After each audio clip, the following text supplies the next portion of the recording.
Good evening. Unitarian Universalists light a chalice to mark a time as sacred. It is a symbol of the light of our faith shared with the world. For our chalice lighting for this special time, we use the words of Kia Ali Bordner. Come together again, gather in love, light the fire of hope, build the foundation, commit together again, gather in truth, light the fire of freedom, build the entryways, continue together again, gather in community, light the fire of the future, build the shelter. Please rise as you are willing and able to join us in singing Joy to the World, verses 1 and 2.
Good evening. I'm Reverend Krista Taves, lead minister, pronouns she, her, and I'm joined with Reverend D. Evans, assistant minister, pronouns she, they, and together we welcome you on this most special of evenings.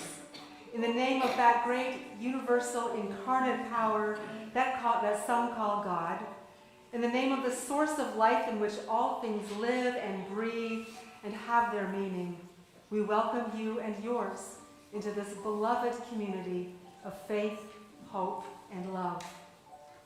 We have gathered to sing, to celebrate, to be renewed, to be immersed in tradition, to once again mark the passing of time and reflect on the wonder of Christmas. We come from many places of the soul and spirit, from different beliefs and theologies, of varying religious and spiritual histories. We come with different memories and experiences of this season, some joyful and nostalgic, others difficult and sad. You are all welcome here. Whether you believe the stories of Christmas literally or mythically, you are welcome here. Whether you believe in God all of the time, some of the time, or none of the time, you are welcome here.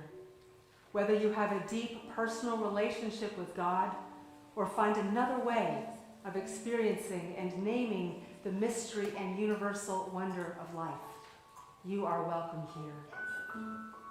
For in all the many ways we find ourselves together this evening, let us be filled with gratitude. We have come together as people have come together for centuries upon centuries to celebrate the birth of a child and the meaning and significance we have attributed to the stories that are told of that birth. So let us enter into Christmas with the strength of human imagination. Let us transcend the well-worn words so that the essence, the meaning, and the truths are ours to use in the service of our broken world. Perhaps we can, for this evening and beyond, be together as one people, united in the desire to feel as we are able the magic of this night and its promise of new birth and a new beginning for all of humanity. Let us rise once more as we do to sing Angels We Have Heard on High, verses 1 and 2. It's hymn 231 in the hymnal.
The Birthday Gift by Margaret E. Sangster. The boy sat quite alone on the hilltop, his shepherd's crook across his knees, his small square lunch basket beside him.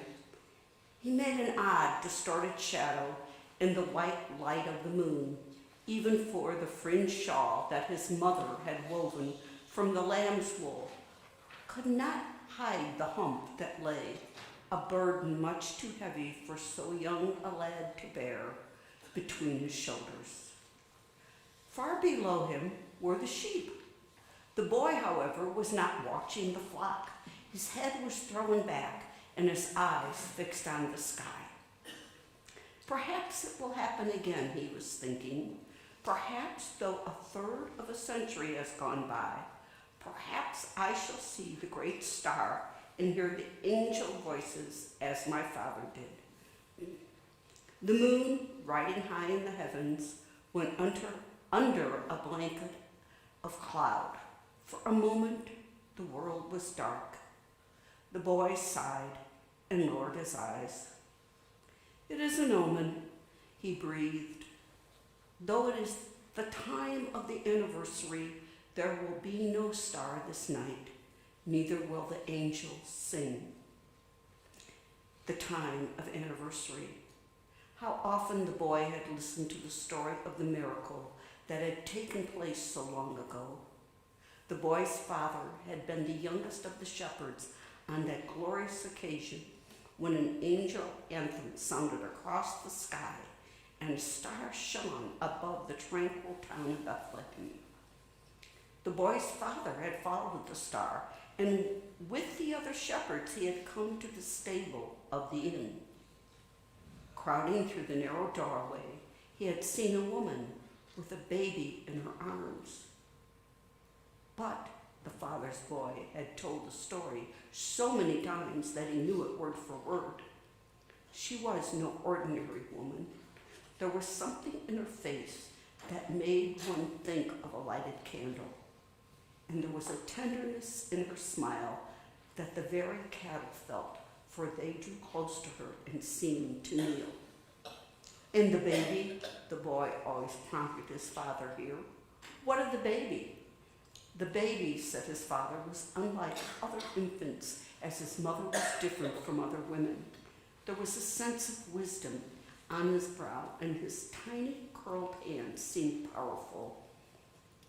I found myself kneeling as the cattle knelt, and there was the damp of tears upon my face.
Alone on the hillside, the boy could almost hear his father's voice telling the story of the marvelous infant and the wise men who had come from the east, following in the path of the star. They had shivered at the tale of the great, cruel king who had ordered death to all male infants, and the worried young mother and her husband who had stolen away into the land of Egypt with their child. Many of us thought the boy's father finished, that the child had been captured and slain by Herod.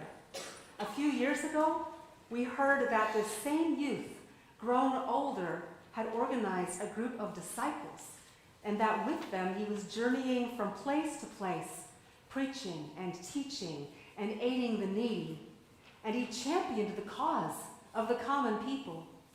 There are some who say that he performed wonderful deeds, healing hearts and minds and bodies. At this point, the boy interrupted. I would like to meet him, he said, with ill-masked eagerness. I would that he might make me strong. It was growing cold on the hillside. The child drew his shawl closer about his tired body and wished he was not a shepherd. Shepherds led a lonely life. They did not fit into the bright places of the world. Rooms gaily lighted at eventide were for those who worked hard by day and earned their moments of ease. They were not for the shepherds. But what else could he do to justify his existence than tend sheep? He could not undertake physical labor and had few talents. The boy glanced at the sky. From the position of the moon, he judged it to be middle night. It was still hours before someone would come to take his place and he could go home. For all that time, he could break his fast and partake of the lunch that his mother had packed so neatly into a basket. As he opened the basket, he found to his satisfaction that there was a flask of goat's milk, a loaf of crusty dark bread, and some yellow cheese and dried figs. Wrapped separately, he came upon a cake made of eggs and sifted flour with lemon in it and raisins. He had expected the bread and the cheese and the milk, but the cake, that was a surprise. His eyes gleamed, and some of the sadness went out of him. Carefully he sat down and spread the square of linen in which his mother had folded the lunch. He laid out the flask of milk, the bread, the cheese, but not the cake, which he left tucked away in the basket so that he might not be tempted to eat it first. It is good to be hungry, he said aloud, and to have food. From somewhere just behind him, a voice spoke. It was not a loud voice, and yet the music of it seemed to carry beyond the hillside. Indeed, yes, said the voice. It is good to be hungry, and to have food, and to... Startled, for he had thought he was quite alone with his thoughts, and the drowsing sheep, the boy glanced back across his shoulder. He saw a man standing upon the brow of the hill, silhouetted against the night sky. Ordinarily, he would have known fear, for there were cruel robbers abroad often at middle night. But somehow the sight of this man failed to frighten him. You are a stranger, sir, said the boy. A stranger, the man said slowly. Never a stranger. As it happens, my journey started not far from this very place. Started years before you, my lad, saw the light. I am completing a circle. Please remain seated, and we will sing verses 1 and 4 of It Came Upon a Midnight Clear, hymn 244.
I was about to eat my lunch, said the boy. One grows ravenous on the hillside. I am a shepherd, sir. I tend to my father's flock, and each night my mother packs for me a simple meal. Will you be seated, you who have journeyed so long, and break bread with me? Perhaps he hesitated slightly. You will talk with me as well as eat. It grows lonely on the dark hillside. I pine at times for companionship. The man's eyes held a warm glow. It was as if a candle burned somewhere behind them. The boy remembered the words that his father had spoken when he described the woman in the stable. He felt so comforted by the man's glance that he smiled. It is a strange coincidence, said the man, that you are a shepherd, for I also tend my father's flock, and I also have grown lonely, waiting for the gates of dawn to open. Are you sure that you have enough for two? Gazing, fascinated, into the man's face, the boy replied, but yes, I have a large flask of milk, some cheese, a loaf of bread, and 10 figs. He did not mention the cake, still wrapped in the basket. For a cake made of sifted flour and eggs and lemon and raisins was a rare delicacy. And it was not a very big cake. The man bent forward to retie the thong of a sandal. Perhaps your feet are aching, the boy said. The hill is hard to climb. I am close to being spent when I reach the summit of it, but I must sit high so that I can watch all the sheep. The man said slowly, I have climbed steeper hills than this one, my lad. And no, there are steeper hills to beat. My feet do not ache. How long, he abruptly changed the subject, have you struggled with your body? Had it come from an ordinary person, the boy would have resented such a question. But from this man, the question seemed a natural one, to be answered naturally. As they began to eat, the lad said, I have never lived any other way. Still, it is hard. I wish I could be like the wise men who rode from the east with their caravans.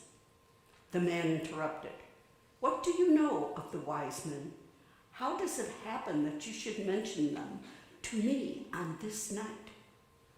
The boy answered, the wise men are on my mind because this is the time of anniversary. I have been thinking of the baby that was born in a stable. I was hoping that once again the great star might shine and the angels might sing. I have, in fact, been watching the sky rather than the sheep. The man asked, what do you know of these holy things? You are so young. The boy explained. All Bethlehem, he said, heard about the star and about the infant who lay in the manger because there was no room at the inn. My father was one of the shepherds who saw the light from the heavens and heard the angel music. Will you? The boy had taken the flask of milk into his hands. Will you share with me this cup, sir? Perhaps you thirst. The man took the flask from the fragile hands. As he watched the man drink deeply, the boy thought, it must be tiring to tramp from place to place. He said, will you tell me, sir, of some of the towns in which you have stayed? The man answered, one town is very like another, my lad, with poverty and pain rubbing elbows against wealth, with greed taking toll all too often of humanity, with so few gracious deeds that one can do to help the sore distressed, and a lifetime in which to do them so desperately short. The boy said, sometimes when I was a tot, I hoped that my life might be short, but already I am 10 years old. How old, sir, are you? I feel older than my years. The man's voice was muted as he replied, I am more than 3 times your age, but I, too, feel older than my years. You shouldn't because you're so strong, the boy exclaimed. When is your time of birth, sir? I was born when it was spring. The man smiled his beautiful, luminous smile. It is odd that you should ask, he murmured, for this is my day of birth. You quite unknowingly are giving me an anniversary feast, and never has a feast been more welcome. I was weary and forlorn when I came upon you. The boy asked, haven't you any people of your own? People with whom you can make merry on your day of birth? When my birthday arrives, Mother prepares a real feast for me and gives me figs. The shawl I wear, she wove for my last birthday. The year before that, she pressed a sheaf of bright flowers into wax. I fear, said the man, that I have grown too old and large for birthday gifts, and my beloved ones are not near enough just now to make merry with me. But maybe, who knows, there will be a gift for me at my journey's end. The boy was worried. He said, you don't look happy. Don't you want to come to the end of your travels? The man hesitated. Yes, he said at last. I want to reach home, but the gift, it may be too beautiful to bear, or too heavy for me to carry. I suppose. I should be getting on. You've made this birthday very sweet, my lad. Peeping down at the white cloth with its remnants of bread and cheese, the boy thought, there seems to be as much food as ever. He couldn't have liked it. Suddenly he was swept by a turning sense of shame. He spoke impetuously, one word tumbling over the other. You do not enjoy your food, he said, and you have no true birthday feast. This is because I have been selfish and mean. He gulped out his confession. I have a cake in my basket, a cake that I was saving to eat alone after you left me. I love cake. But, the boy's voice quavered, I would not enjoy it if I ate it alone. I desire to give the cake to you as my gift. The man's eyes were like stars instead of candles as he watched his small host lift the cake from the basket and extend it toward him. Ah, he said, you have sustained me with your bread, and we have drunk of the same cup. Now we shall share this cake, which shall be, through your bounty, my birthday cake. And then we shall wait for dawn, and I will be on my way. But as I walk along the road, I shall see your face and hear your voice, and will remember your generosity.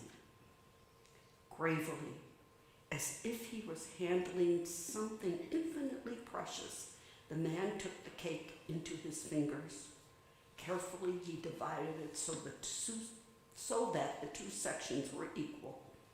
He said, bless unto us this food. This is the cake of life, lad. Enjoy it to the last crumb. As he and the boy ate the cake together, it was as if the cake's richness was the richness of life, and the boy licked the last crumbs from his fingers. He felt he was gathering force and vigor and purpose. Then he was silent for so long that the man's hand came to rest lightly upon his shoulders.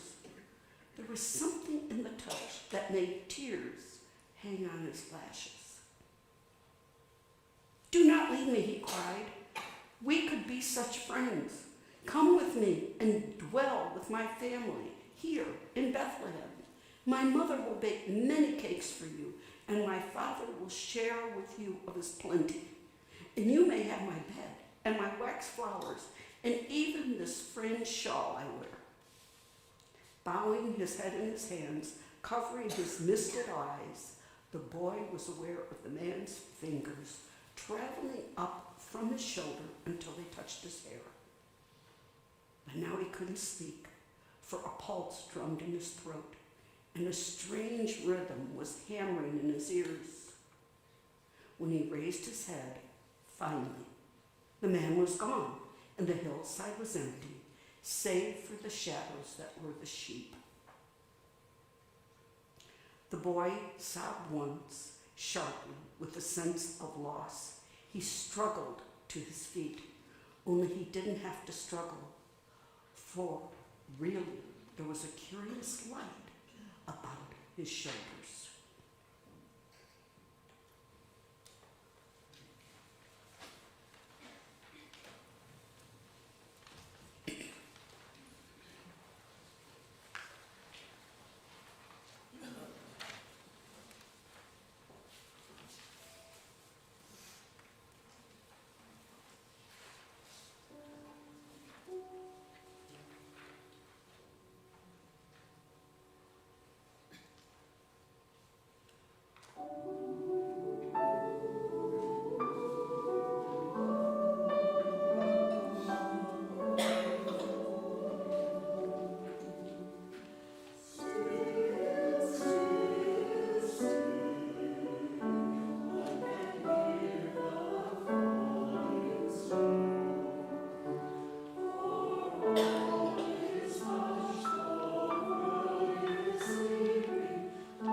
For those of us who celebrate Christmas, when we think of this time, we think of our familiars, right?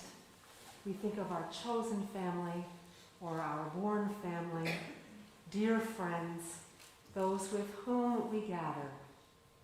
It is a time of coming together. And yet for some of us, Christmas is not this kind of time. For whatever reason, we spend the holiday alone. We may have chosen this, or the circumstances of life have chosen this for us. And some of us might like it that way. But that was not the case for the shepherd boy in our story.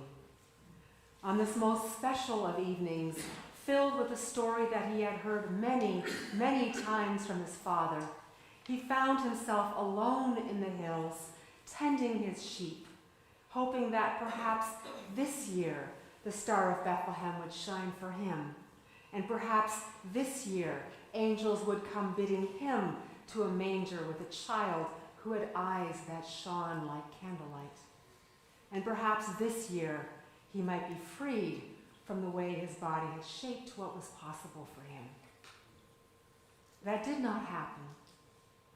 And he was filled with sadness. But just as he had reconciled himself with the reality of a long, lonely night to come, a stranger appeared. And through their time together, something very beautiful happened. A connection was made. A relationship, even if brief, would leave its impact on the boy and the man forever. They were no longer alone. We have come through a challenging year when the image of the stranger has been used as a weapon to divide us from each other, to make us afraid of each other, and to convince us that the unfamiliar is a danger that must be controlled, removed, or eliminated. That some people must be controlled, removed, or eliminated. And this has wounded many of us at the deepest level, to see human beings be diminished, abused, and misrepresented. When the stranger in our story made himself known, it could have been a moment of danger for the boy who could scarcely defend himself. Of course, it crossed his mind. And yet something in him paused. And he looked at the food he had before him, and he welcomed the stranger to join him.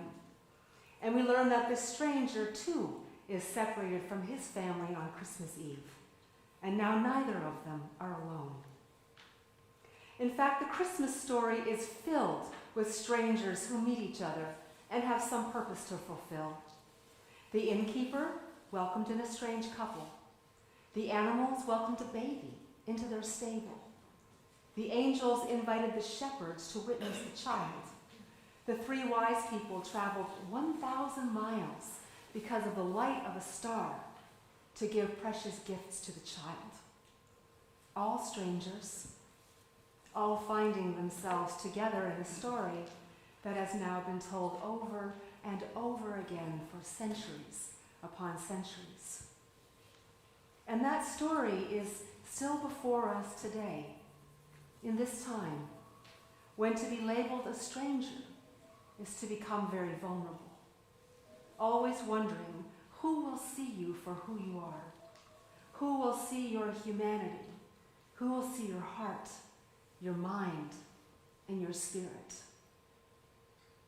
Thinking on what we have been through and those we fear are facing harm. Let's reflect on this little boy opening up his box of food. He and the stranger eating and drinking together, sharing stories, sharing what is in their hearts.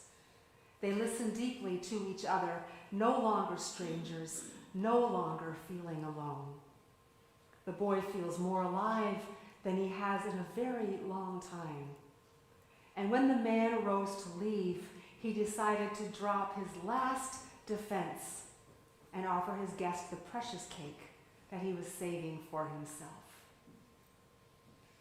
After they shared the cake, the stranger, no longer a stranger, left. And in a flash of light, the boy is freed to live his fullest life.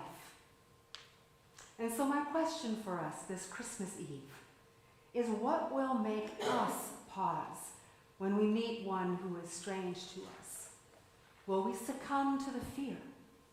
Or will we set the table, share our food and drink, open the inn, carry gifts thousands of miles, and even bring out the most precious things that we have saved for ourselves? This is what the birth of the child calls us to. This is the song that bursts into the starlit sky as the angels sing high above. So on this blessed Christmas, let us meet each other with open hearts, open hands, and open minds, and beneath the light of the star, together, live our fullest life. Amen. Blessed be. May it be so.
so distracted by the music, I almost forgot to get up here. Coming into this congregation, I learned that it is a caring congregation. It is a congregation that understands no matter how hard people try, things do go wrong. Special needs arise, and mostly people want to keep this confidential. That is why we have a minister's discretionary fund. The minister can provide emergency funds for people who need them. The minister's discretionary fund can also provide funds for other purposes. In other words, this fund can be used to care for our people and our community. You can give by check or by using the QR code on your order of service. This special fund reflects who we are as a people. We are a generous people. Please give generously to care for our beloved community.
Please join me in dedicating this offering. To the work of the Church, which is weaving a tapestry of love and action, we dedicate our lives, and these our offerings. I invite you to join with me in the spirit of prayer and meditation as you're willing and able with this prayer by Christine Robinson. Spirit of life, may our time together lead us to the heart of the season, which is peace. Like the wandering couple, may we find that our greatest trials issue forth from our greatest joys. Like the harried innkeeper, may we find ways to be of help to others. Like the lumbering beasts, may we be silent witnesses to the unfathomable glory of life. Like the shepherds on the hill, may we know that we need never be afraid. Like the journeying wise, may we always have the courage to follow our stars. Like the angels, may we cry peace to a troubled world. Holy One, to these prayers for our own transformation, we add our prayers for all those who suffer and grieve this evening. May they find comfort. And we add our prayers for all those involved in war. May they be safe. And may this season of peace and goodwill nudge our world towards its ideals, for then will Christmas truly dawn. Amen, and blessed be. And now is the time that we have all been waiting for. We will light our candles, and once all the candles have been lit, We will sing Silent Night.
give you strength and courage and faith.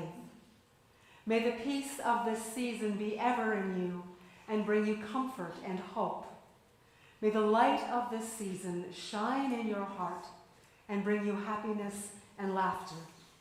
May the joy that is in you be shared with others. Please join with me in extinguishing our chalice. Not our candles yet, just the chalice. We extinguish this chalice, but not the light of truth, the warmth of community, or the fire of commitment. These we carry in our hearts until we are together again. And let us sing our benediction.